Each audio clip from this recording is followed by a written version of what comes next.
Rugsėjo 24. Bet aš drausminu savo kūną ir jį pavergiu, kad pats nepasidaryčiau atmestinas. Pirmas laiškas Korintiečiams 9 skyrius 27 eilutė.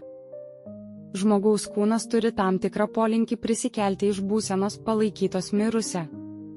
Todėl nauja prigimtis turi pastoviai budėti, kad turėtų kontrolę, kovotų gerą tikėjimo kovą ir gautų apdovanojimą kaip nugalėtoja.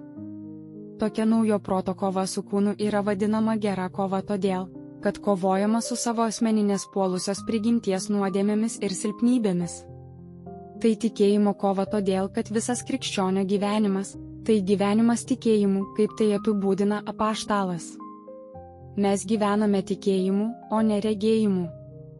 Tai tikėjimo kova todėl, kad niekas nepajėgtų kovoti su savo kūnu ir jo polinkiais, geismais, jeigu neugdytų tikėjimo Dievo pažadais ir nepasitikėtų viešpačiu, savo padėjėju. Yra tam tikras skirtumas tarp kūno griežto drausminimo ir paėmimo jo į nelaisvę. Drausminame savo kūną tada, kai žlugdome jo pastangas mus valdyti, kai atitraukiame savo žemiškus jausmus, atskirdami juos nuo kūno tikslų ir nepasiduodame jo puolimams.